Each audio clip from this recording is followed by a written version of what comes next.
All right.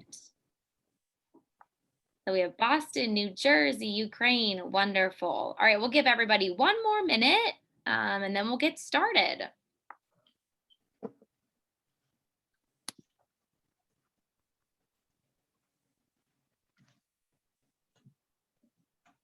Third and First from Columbus, Ohio. Welcome. Lots of different states. If you're just joining us, we are putting our name and our child's grade level in the chat along with where we moved from. So we have a wide range of families coming from all over.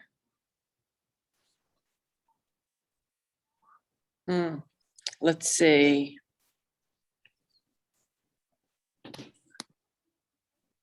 Still have some more joining us.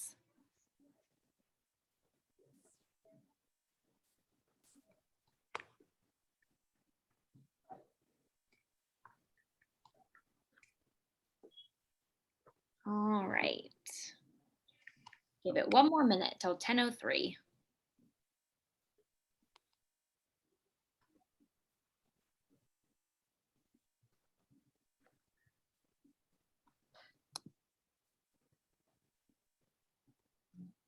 Okay, so grade 4 and then Waddell Language Academy. Wonderful. So still in the Charlotte area, but a different school. Yes. Awesome. Well, welcome to Ballantyne. Thank you. Okay. All right. So it is 10:03. I will get started, and then if other people pop on after, we will welcome them in. So I'm going to start sharing my screen. All right. Okay. Give me a thumbs up if you can see the PowerPoint screen. Wonderful. Okay. I'm going to present it now. I feel like I'm off my my Zoom game. It's been since last year. All right, and I will minimize myself so we can see. Okay, wonderful. All right, good morning, everybody. My name is Julie Romanen, and I am the kindergarten, first and second grade school counselor.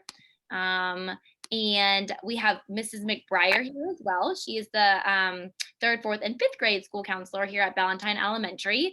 Thank you so much for putting your name, your child's grade level, and where you move from in the chat. It was great to see that we have a wide range of family members and families coming from all over. It's wonderful. So those of you who are joining us, we have allotted about 30 minutes for the meeting. So feel free to get off whenever you need to, stay the full 30 minutes. And then if we go over that 30 minutes with questions and stuff, that's wonderful as well. But we have about 30 minutes planned for the presentation. Yes, thank you, Mrs. McBriar. So yes, welcome to Ballantyne Elementary School. Our address, as you probably have found out at this point, is 15425 Scholastic Drive. And here is our school phone number. It's really good to know, just because if you have any questions and you're not sure who to contact, by all means call our school. And our school secretaries are fantastic. We'll actually talk about their role and who they are in just a little bit. And they can direct you to whoever you need to. All of this information is also on our school website. So our administrative team is comprised of our principal, Mrs. Rogers, our assistant principal, Mrs. Smith, and then we have two school secretaries who are fantastic. Ms. Karen Thompson, she is for kindergarten, first and second grade, and then Ms. Beecher, who's for third, fourth, and fifth grade. They deal with all of things from attendance to, like I said, if you have a question and they to call the school, they'll answer and direct you to who you need to be able to speak to. And then Ms. Johnson is also a secretary. She's an administrative secretary. If you have kids that span the K-1-2 or the 3-1 or the 3-4-5, you can just contact one of them and then they share the information with each other. So you do not need to call or contact both secretaries. Yes. So I am the school counselor, like I mentioned, for kindergarten, first and second grade. My name is Julie Romanen, And Corinne McBriar is our 3rd, 4th, and 5th grade counselor. She will be also talking as well. And she's kind of been interjecting here and there. Thank you, Mrs. McBriar. And then we have one school nurse, Mrs. Elizabeth Greiner. Our school psychologist is Amy Coffitz. And then we have 4 learning leaders this year. So one for kindergarten, Emily Asbell, and then Ms. Karen Dillon is for kindergarten, or sorry, is for 1st and 2nd grade. And then Andrew Butler is for 3rd grade, and then Gina Flowers is for 4th and 5th. So what that really means is that these teachers kind of talk to and collaborate with these 4 learning leaders according to their grade level in order just to be able to help with curriculum support, students who may have extra academic needs. They're really a good go-to person just to help with teachers in anything else they need in their classrooms. They're a great person to go to in addition to the teacher. So absolutely, administration is there to help you with the academics, but this is kind of the middle of the road person. If you have the teacher, you also have a learning leader, and they directly work with academics with the teacher. So if there's any additional support that needs to be done, enrichment, the learning leaders are great people to help out with that. Okay, so a little bit about counseling services at Ballantyne Elementary. If you have a student, or if your child or a teacher notices that a student, could use some individual counseling services, whether that ranges from anything of things that are happening, at home, or, for example, transitions from a new school or from an old school to a new school. Or grief, truly anything that you think of that your child may need social emotional for support, that is what our job is. We are here to kind of be the bridge of academics in the classroom to social emotional learning, because we know that we really can't teach students unless we reach them. We can't fulfill their academic needs unless their social emotional needs are met. So in order for that to happen, a teacher or a parent can request that their student has individual counseling, and then we would send a form home just to be able to sign consent to be able to meet with your student about 6 to 8 sessions. And then after 6 to 8 sessions, if we feel like your child could use extra support, we would refer you to look into possibly school-based mental health, which is where a therapist would come to the school. I believe, Mrs. McBriar, you can correct me if I'm wrong, but I believe it is still done over Zoom, or is it in person now? It is still done over Zoom. Okay, so your child would meet with this counselor over Zoom and go into depth with whatever their needs are. And then in addition to that, we do group counseling. So that is the same kind of format that if a bunch of students had a similar need, we would kind of pull all of our resources and say, okay, how can we work with all of these students together, a small group, 4 to 6 students. And of course, that would be socially distanced in an area, not in a small area that would be safe for all of us to kind of be able to be in a group setting, but not close together.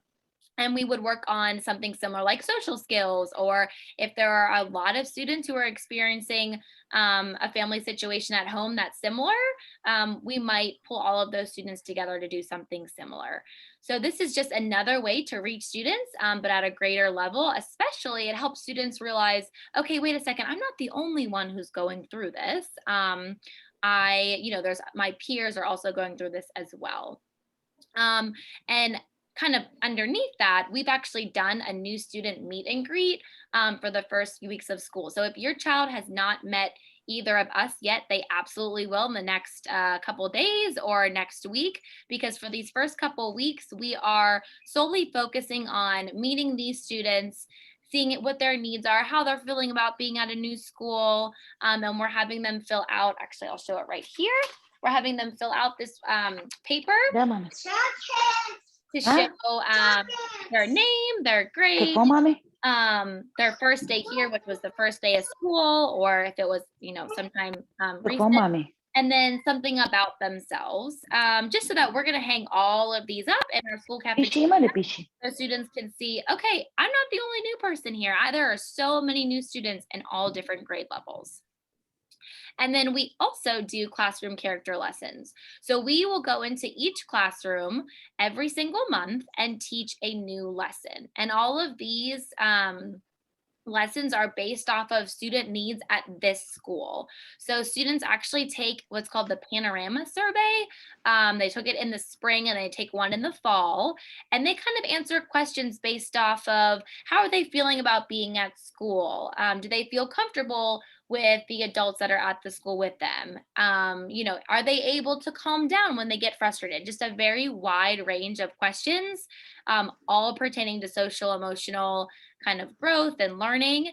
And so what we do is we take those results and we see, okay, what overall is a need for our students at Ballantyne Elementary. And that is how we develop our classroom character lessons each month. For the month of September, we're focusing on meeting us as the counselors, but we're also really focusing on how to handle those feelings of being anxious, being nervous at school. Some students haven't been in school for a year and a couple of months, and we completely understand that. And so the month of September, we're really focusing on kind of those anxious feelings that some students are having. You can just push their screen and mute them. In the morning, that means after flushing a toilet maybe, or if it's from the evening time, should be after the bath because the kids take a bath. And if you wouldn't mind, thank you. Yeah, sorry, I'm just trying to. There we go. So what do you think? But usually go to when their I little see picture and then you can push mute. water like this, usually that comes. Okay, there we go. Perfect. Thank you. Sorry, I'm trying to find. So like I was saying, September, we're really focusing on those anxious feelings. We've heard from a lot of parents, oh, my child's nervous about coming to school. They're really anxious. We are aware of that, and we're really focusing on that for the month of September. And then the last thing on that previous slide was talking about the parent survey. So we sent out a parent survey through Parent Square, and I'm actually going to post it in the chat at the end of our presentation, where you can fill out a bunch of, there's a whole survey of just talking about different needs that your child might have. And so that's another way for us to be able to see on an individual basis what different students need, as well as families. So here are both of our emails. These are both listed on our school website. So if you just go to the Ballantyne Elementary School website, they will be listed on there. Okay, so in terms of attendance, if your child is going to be absent, you can send a message to your child's teacher through Parent Square, or send a note the following day to explain their absence. Or if you feel like, or if you know that they're going to be absent ahead of time, go ahead and send that message through Parent Square as well. And so excused absences consist of the following. Of course, an illness, a medical appointment, a death in the family, or a religious observance. And anything after that or anything other than that is considered unexcused. And if a student is unexcused, they will get a letter after 3 days of an unexcused absence, 6 days of an unexcused absence, and a 10-day letter will be sent home. Now, prior to a 10-day letter to be sent home, or even 6, you'll probably get contacted by either one of the counselors or your child's teacher, just to kind of check in and say, hey, is everything okay? We've noticed that you've been absent, how many ever days it was, and just to check in. So you'd be getting a notification before that 10-day letter was sent home, but just know that after 10 unexcused days, truancy can be filed, which is the last thing that we want to do, or the last resort that we ever try, because like I said, beforehand, we will have already had a conversation about how we can help support your family in ensuring that your child is at school. But it's just something to keep in mind, because that is something that the state requires. And that is 10 unexcused days for the whole entire year.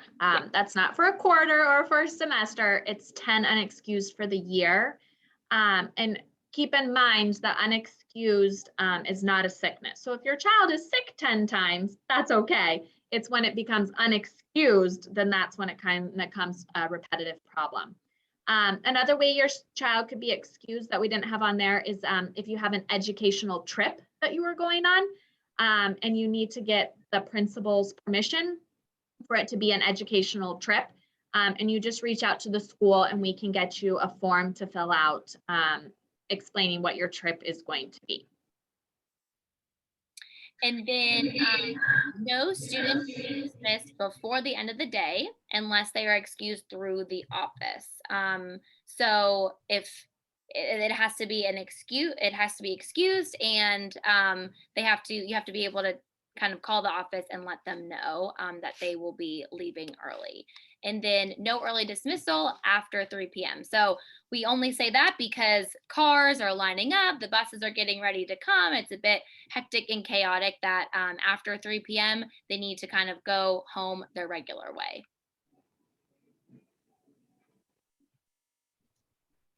So I'm going to be talking just kind of about the academics of classes and lunch. So every single grade level, their classes are going to be math, ELA, which is English Language Arts. So that would be their reading and writing, science and social studies. They have one or the other. So they'll have science for a couple of weeks and then they'll stop science and then they'll have social studies for a couple of weeks and then they go back and forth. So social studies and science are not happening at the same time. It's different units. And then they have specials every single day. And on the screen, we have specials of music, art, PE, media. Sometimes they might have PE twice in a week or music twice in a week or art twice in a week. Drop off at school, students can begin to be dropped off at 8:15, but they absolutely have to be in their seats by 8:45. That's not dropping them off at 8:45, that's they need to be in their seat at 8:45. And they are allowed to begin coming into the building at 8:15. And then at the end of the day, school ends at 3:45. We start dismissal at 3:40, just so we can get everybody out the building. The past week and a half, we've started a little bit earlier than 3:40, just because we're trying to get those wiggles out of pickup at the end of the day. But ideally, it would be 3:40. We start letting the kids out. 3:45, the school day is over.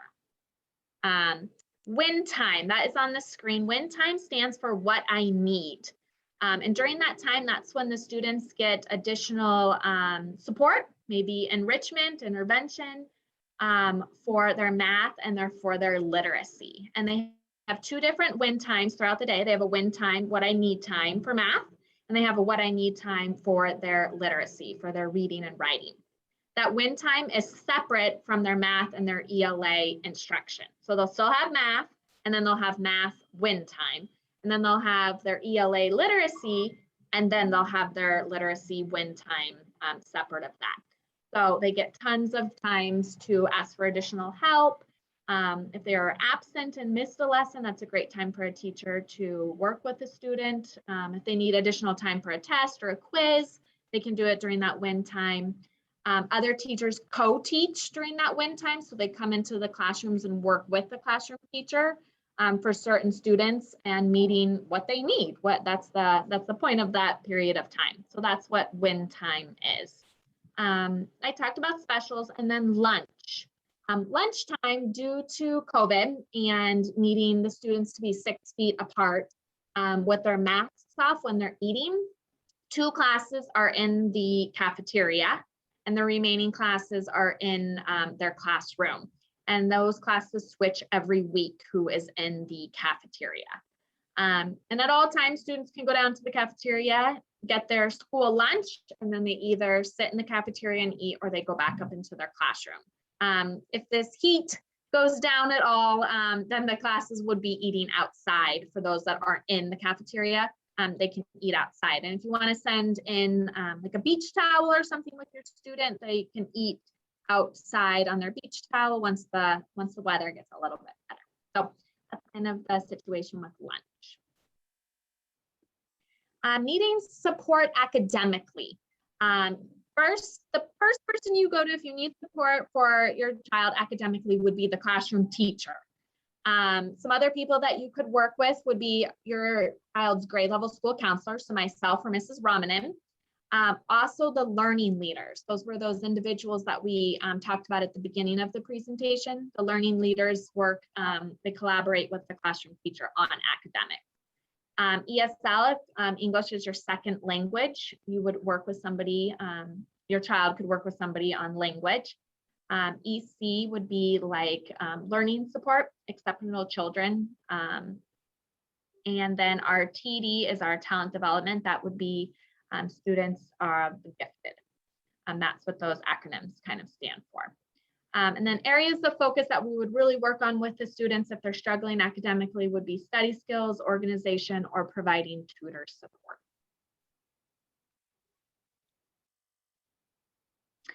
We are a Leader in Me school.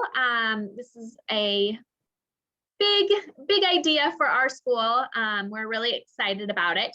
You can check out the Leader in Me website. We have provided it there for you. You'll see different events coming up throughout the year, different Monday night family events that the principal puts on. The students talk about Leader in Me, and it is a fundamental framework that our students use throughout the day, that everybody is a leader. Everybody has a job. Everybody has a way to contribute in the school. And it is based on a see, do, get mindset. So when students and teachers change the way we see things, then it influences the way we do things, and then our results that's what we get. The students are really working on throughout the year the 7 habits of highly effective people. That's what Leader in Me is. And so on the screen below, we've talked about the 7 habits of highly effective people. The students each have a notebook, a workbook that they write in. They self-reflect.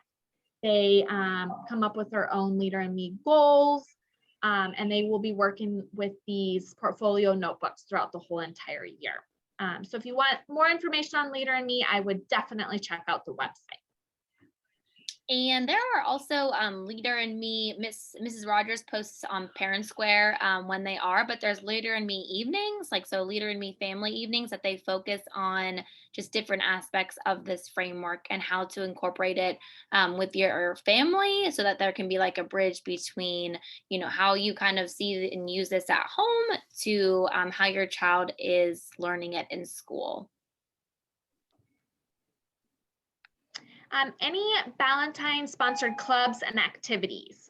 This was a big topic that was discussed with a lot of new students during our new student meetings, is what clubs and activities our school offers. And so there are 2 ways that you can figure out where the clubs and activities are. One is on the Ballantyne Facebook page, and that is the PTA Facebook page. So if you go on Facebook and you type in Ballantyne Elementary School PTA, and you join their group, they list out all the clubs and activities there. We also have a website, and we provided it for you there on the screen. If you click the website, it lists all the clubs and activities, and you can actually register for the club and activity right there on the website. Mrs. Ramana, would you mind copying and pasting that website and putting it in the chat? Yes. This is a great opportunity for your students to get involved here at the school, meet other students, and just be active and have fun. And all of these are through Ballantyne. So we will put that website there, or like I said, you can find it on the PTA Facebook page. They post all of the clubs and activities there as well. I think I accidentally switched it to one person. Ms. Ramana, do you want to even maybe click on it and we can kind of just show them on the website?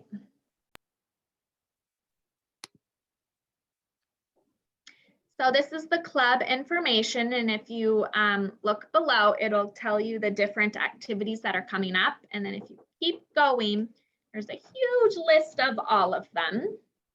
Ms. Ramana, give me one moment, please.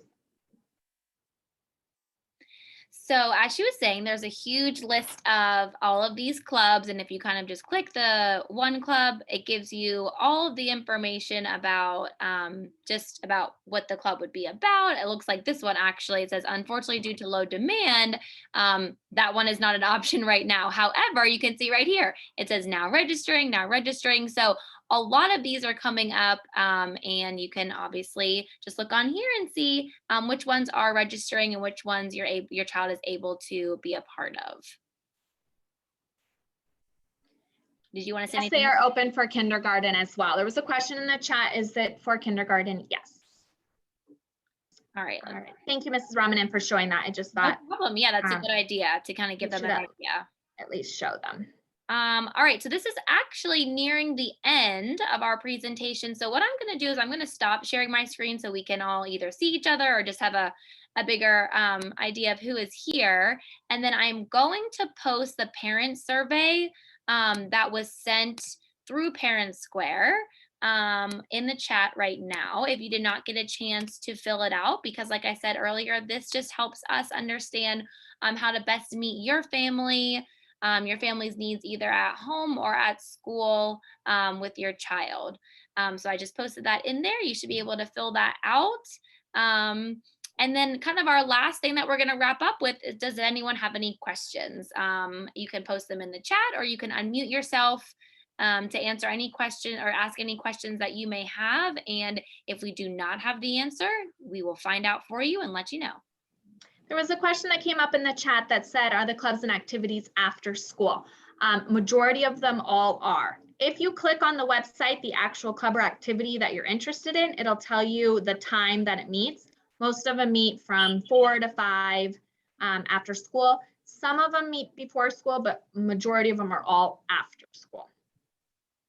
And then there was another question that just said, can you restate the instructions for school lunches in the Parent Square app? So I'm going to answer it how I think it is, and then you can tell me if this is correct or you need more clarification. But basically only 2 classes per grade level are eating in the cafeteria. So they each get 1 week of being in the cafeteria, and then they switch and they'll either eat in their classrooms or they'll eat outside, like Mrs. McBriar said, whenever weather permits. And then if they need to get lunch, so let's just say that their class is actually eating in their classroom, but they still need to get school lunch. What happens is they buddy up with another teacher, and those students who all need to go down to the cafeteria, an adult will walk them down to the cafeteria, they get their lunch, and then they go back into their classroom. And then that's how they still are able to eat with the rest of their class. I hope that answered your question.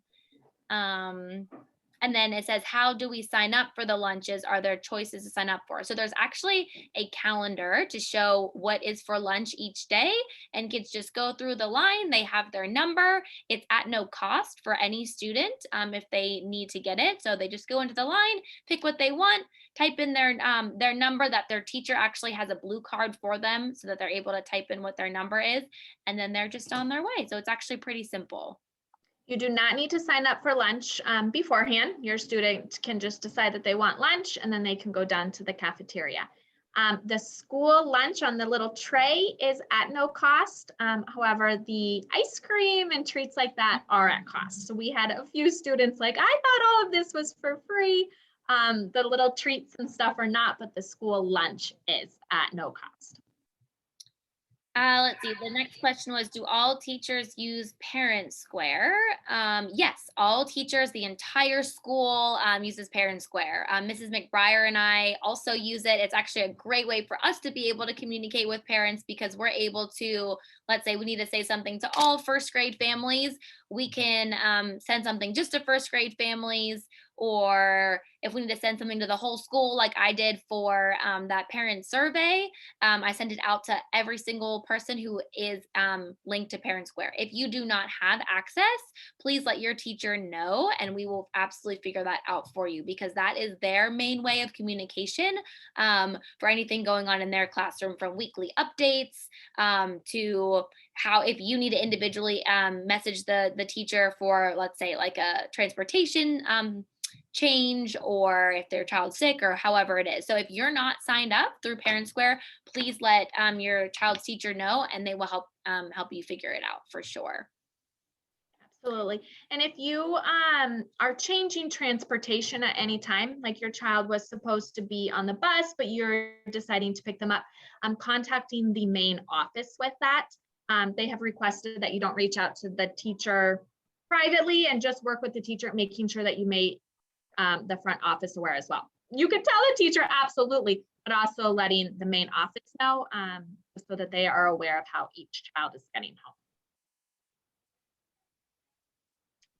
Any other questions? Oh, I see what the one right underneath about parent square is I only see one of my children. How do I add my other child? I actually do not know the answer to that. If you know the answer to that, Ms. McBriar, you can go ahead, but we can play around with that and see how we can get your other child added. If you can message one of us privately just on the chat and we can get your child's name and grade, or we can look it up and we can figure out how to make that work for you.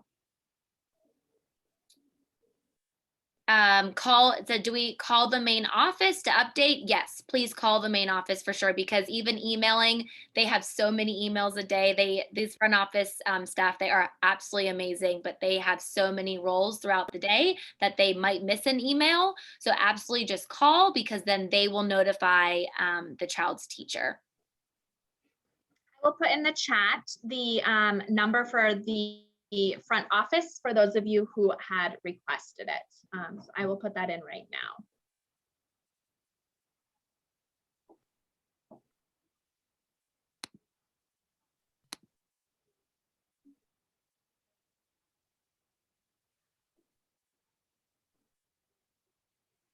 So this presentation, someone had requested a copy of the presentation. This is actually being recorded and it will be posted. I believe we will post on our school Facebook page. So to be able to have at a later time. So you will be able to view this again.